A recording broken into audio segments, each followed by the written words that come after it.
So when we were talking about electric fields, we took advantage of symmetry by using Gauss's law, and we integrated over dA to get Q enclosed over our electric constant. Well, we already learned at the beginning of this unit that if we try to integrate B dot dA, we get 0. So that's not very useful for trying to find the magnetic field strength for different current carrying conductors, which is why so far I've been using the law of Biot-Savart in order to do that. But we have another law that takes advantage of symmetry that allows us to calculate magnetic field strength. But instead of taking B dot dA, we're actually, instead of taking that surface integral, we're now going to take a line integral. So we're going to look at the concept of the integral of B dot dl. And I've already drawn a picture of this here.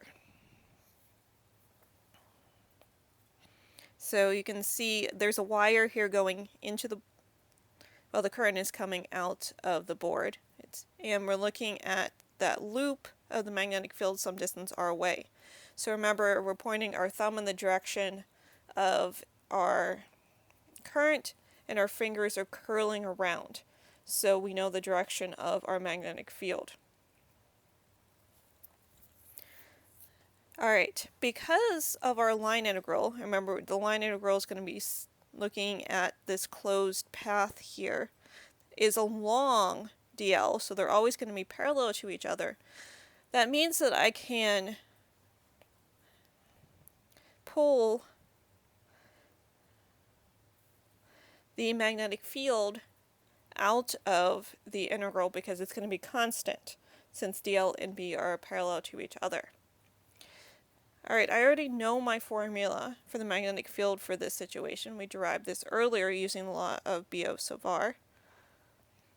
And we're going to integrate here because the enclosed path is once again the circumference of a circle. We're going to integrate from 0 to 2 pi r. So that's going to give us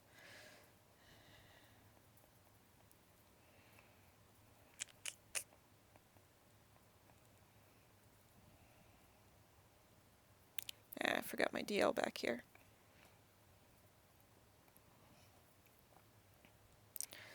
Then 2 times 2 pi r. So the 2 pi r's cancel out, and this is the start of Ampere's law.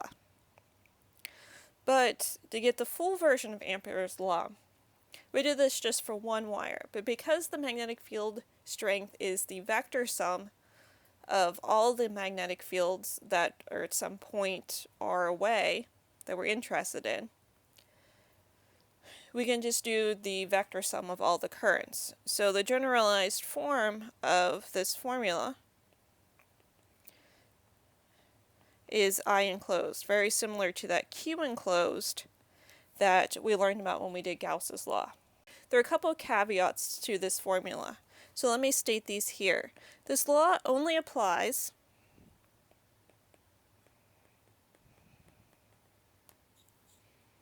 if the current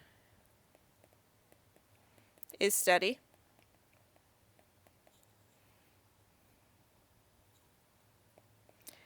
the electric field is constant with time, and there are no magnetic materials. Magnetic materials mess up a lot of our formulas. Alright, so we're going to look at an exercise, and we're going to apply this to a different shape of current carrying conductor. And you can look at example 28.9 on page 938 in your textbook first. This gives you sort of an idea of how this might work. And then you can take a look at the example problem C at the bottom of page 4 in the chapter 28 lecture notes.